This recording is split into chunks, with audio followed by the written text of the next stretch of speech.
Hello, my name is Scott Davis. Welcome to New World Birth. This is the weekly neutrino forecast for July 17th to July 23rd of 2016. And on July 17th, we have the sun. You can see it denoted here by this black circle with a dot in it. It's in Cancer. It's also in the 60-second hexagram. And on the outside of the wheel, we have the chop mark for the 60-second hexagram, numbered from bottom to top. The 60-second goes yin, yin, yang, yang, yin, yin. And then the 60-second hexagram is mapped to an opening in an energy channel called a gate. And right here, this is the 60-second gate of detail, preponderance of the small. Caution, patience, and detail produce excellence out of limitation. Located in the throat center in a collective logic energy path in the understanding circuit called the Channel of Acceptance, a design of an organizational being that connects to its harmonic, the 17th gate of opinions, following the ancient law that those who wish to rule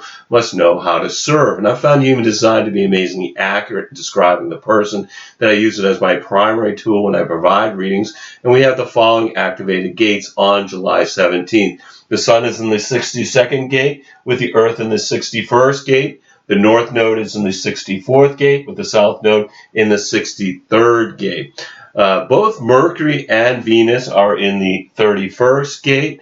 Mars is in the 14th gate. Jupiter is in the 47th gate. Saturn is retrograde in the 9th gate. Uranus is in the 42nd gate.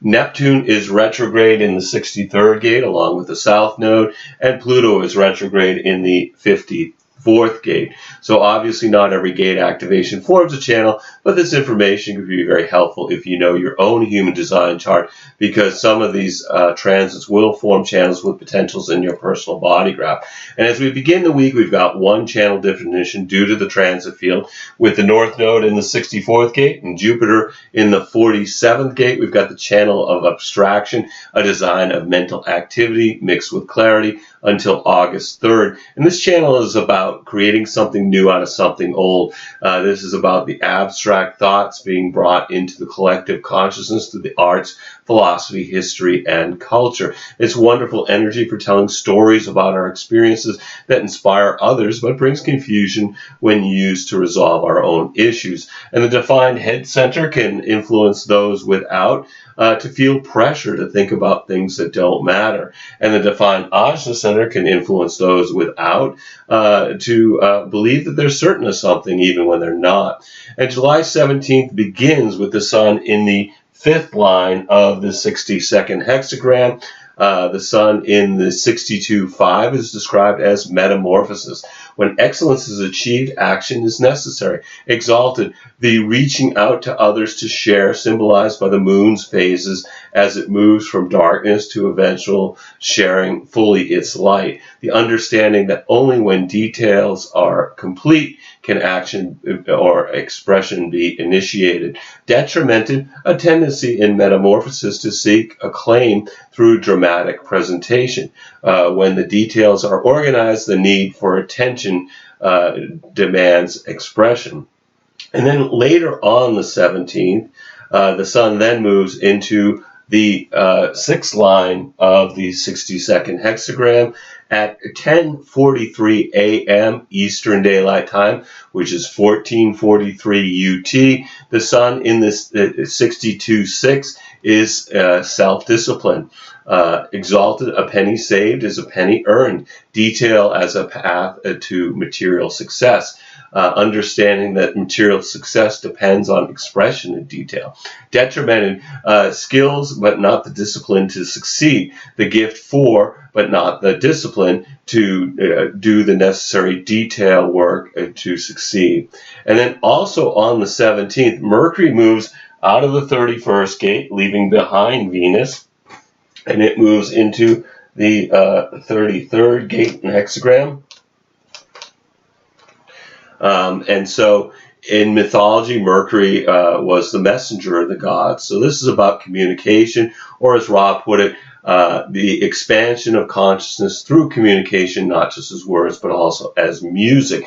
And Mercury is in the gate of privacy, retreat, active withdrawal and the transformation of a weak position into a strength.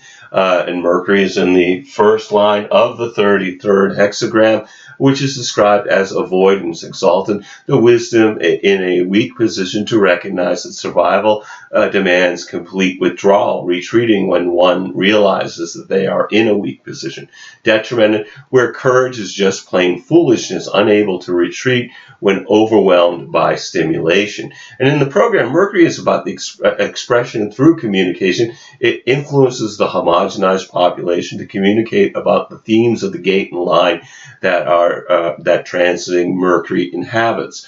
The primary impact is psychological. It impacts the not-self mind. It distorts the way we look at things in a way that leads to action.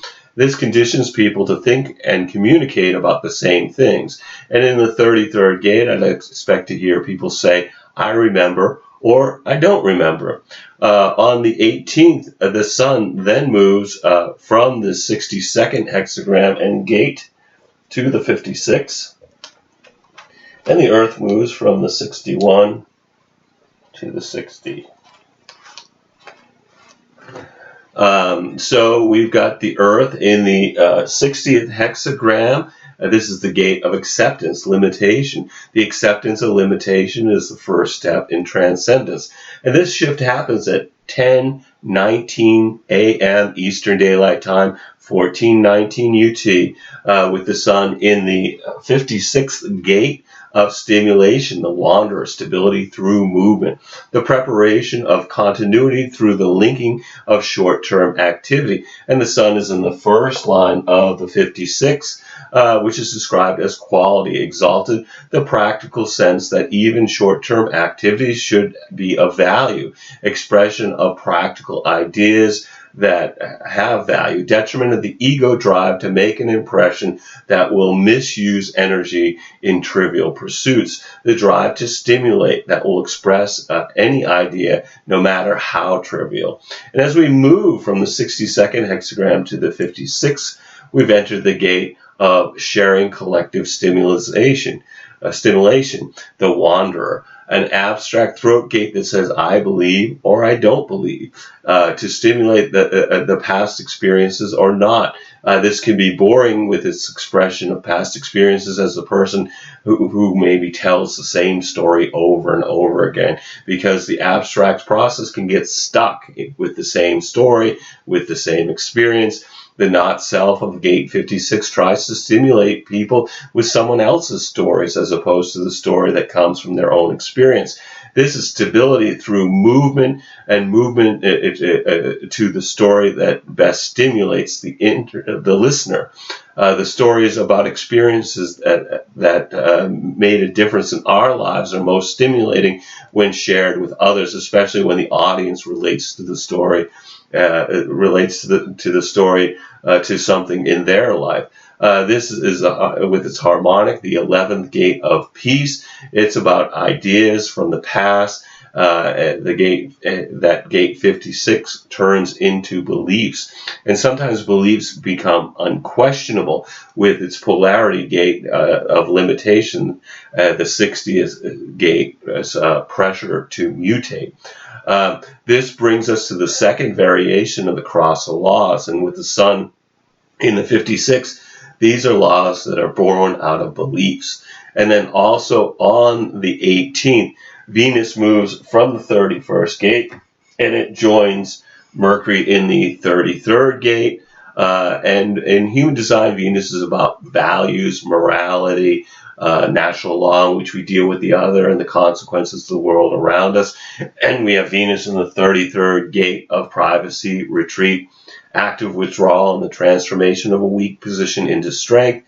Venus is in the first line of the 33, which is described as avoidance, exalted the wisdom in a weak position, exalted the wisdom in a weak position to turn weak position to recognize that survival demands complete withdrawal, retreating when one realizes that they are in a weak position, detrimented where courage is just plain foolishness, unable to retreat when overwhelmed by stimulation. And in the program, Venus is about control through maintaining the status quo in the way that we operate with each other. We experience the transiting planets through the Maya, and we're not here to avoid the Maya, but to embrace it, but embracing it as yourself through following your own strategy and authority. On the 19th, the Sun then moves into the second line of the 56th hexagram at 9:54 a.m. Eastern Daylight Time, which is 13:54 UT. The Sun in the 56-2 is described as linkage, exalted, isolated genius that will eventually find continuity through recognition and support. A genius for stimulating expression that will take time to mature and will need others to recognize it. Detriment, a superficiality which collapses under recognition and is eventually forced to move on. A gift for communicating, but not enough depth.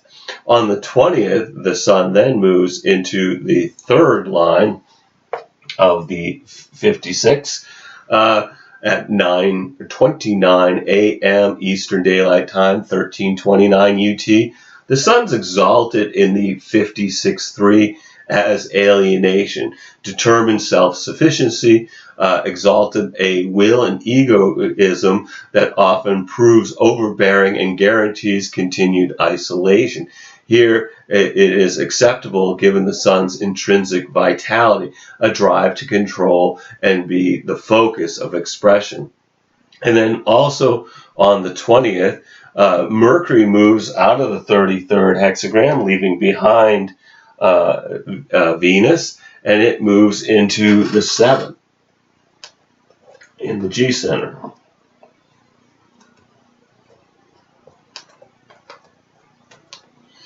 So, and as we mentioned earlier, Mercury is about communication. So what might be communicated with Mercury in the 7th gate? I'd expect to hear people talk about authority and leadership. This is the gate of the role of the self, the army, the point of convergence by design, the need for leadership to guide and order society. And Mercury is detrimented in the first line of the 7th hexagram as the authoritarian, the iron hand, both enlightened and despotic.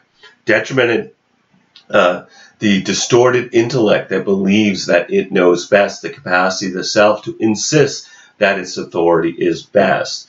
On the 21st, the Sun then moves into the fourth line of the 56 hexagram at 9:04 a.m. Eastern Daylight Time, which is 13:04 UT.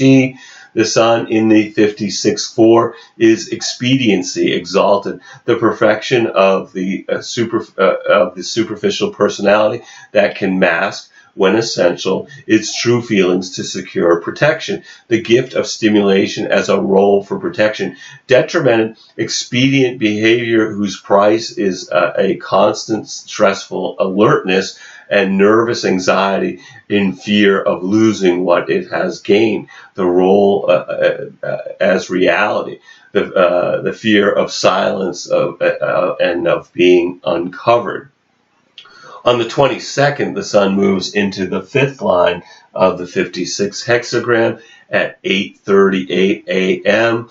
Eastern Daylight Time. That's 12:38 UT. The Sun in the 56-5 is described as attracting attention, exalted, unusualness, innovation, and sometimes genius as guarantees of eventually attracting attention and support.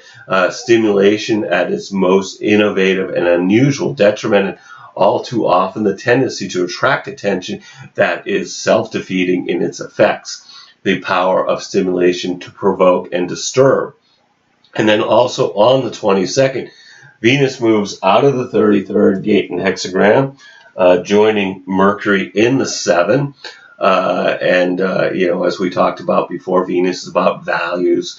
Venus is in the 7th gate of the role of the self, the army, the point of convergence by design, the need for leadership to guide and order society. And Venus is exalted in the first line of the 7th hexagram, which is that upward pointing triangle but it's also being detrimented because Mercury is also in the 7th hexagram, which is that downward pointing triangle. So when we see this in the just now part, you're going to see it looking like a 6-pointed star. So Venus in the 7-1, it is described as the authoritarian, the iron hand, both enlightened and despotic, exalted, basic values and rules imposed on a child, the capacity of the self to guide with authority, detrimented, the distorted intellect that believes it knows best, and the capacity of the self to insist that its authority is best. On the 23rd, the Sun then moves into the 6th line of the 56th hexagram at 8:14 a.m. Eastern Daylight Time, which is 12:14 UT. The Sun is exalted in the 56th and described as caution, exalted, the prudence when linkage has been achieved to honor its new commitments in order to secure its footing, honesty in expression, living by one's word. And also on the 23rd, Mercury moves from the 7th hexagram, leaving Venus behind, and it moves into the 4 up here in the Ajna center, connecting across to the South Node and Neptune in the 63rd hexagram. So we have Mercury, again, it's about communication. What might be communicated when Mercury is in the 4? Well, I expect to hear people talk about logic and patterns, but also doubts and suspicions. This is the gate of formulation, youthful folly, the energy to beguile and succeed despite ignorance, freedom from retribution. And Mercury is in the 1st line of the 4th hexagram, which is pleasure. Ultimate pleasure cannot be achieved without perfect timing. Exalted, the instinct to know the right moment and circumstances where pleasure is rewarded and not punished. The potential to recognize that there is a natural timing to the understanding process. Detrimented timing that is not a product of discipline. Exaggerated self-discipline that leads to the abuse of pleasure. The potential to recognize, but the urge to force the timing. And with Venus in the 4th hexagram and gate, and Neptune and the South Node in the 63, we've got the channel of logic until the 27th. And actually, on the 27th, there's just a gap when Mercury moves on and Venus moves into the 4, so this channel will actually be there longer than the 27th, but this manifestation of it with Mercury completes on the 27th. And this is about mental ease mixed with doubt. None of us is designed to really make decisions based on our minds. This channel brings mental gifts that should be used in the service of others rather than trying to understand our own lives. When your strategy and authority presents you with someone who needs your clarity and inspiration, this transit can support the process. This is scientific thinking through being skeptical and questioning whether the logic or patterns are valid. It brings mental pressure to people without a defined head center, which in turn can bring doubt when trying to analyze your own life. This definition is future-oriented through looking at mental patterns and projecting them into what lies ahead. This can bring worry as any answers revealed by this process will need to be tested and proved to determine if they have practical applications. The best use of this definition is for research purposes and testing of hypotheses. Then recognizing the results need to be invited before they can be shared. This, again, with the defined Ajna center, people may be more likely to believe that they are mentally certain. The defined head center, again, can bring pressure to think about things that really don't matter. So, thank you for checking out New World Birth. The next segment of the weekly neutrino forecast will be for July 24th, 2016. Should be available on the 23rd, when we continue to look at the influence of the heavenly bodies as they transit the sky and the hexagrams of the I Ching. You can check us out on Facebook, blog, or YouTube, as there's New World Birth presences in all those places. And I encourage you to share this information as videos or as text as widely as you choose. And invite you to contact me at newworldbirth@yahoo.com if you've got any questions or you wish to schedule a reading. And if you've been thinking about getting a reading, please contact me. I would love to provide you a reading during these uncertain times. You'll need to be able to either call me in Maine in the USA, or we can connect with Skype to receive your reading. We're also accepting donations to keep these reports freely available. And as I've mentioned in the past, we've not had many donations or readings lately. So if you're enjoying what we have to offer and want to continue to support us so that we can continue to offer these videos, and then please consider getting a reading or making a donation by contacting me at newworldbirth@yahoo.com. As always, I am blessed that you've taken the time to connect with my passion for these ancient mysteries, their synthesis and application to our journey during this incarnation. The light in me honors the light in you. Namaste and Lakesh, and as Ra would say, love yourself. All my best to you, and look forward to connecting in the future.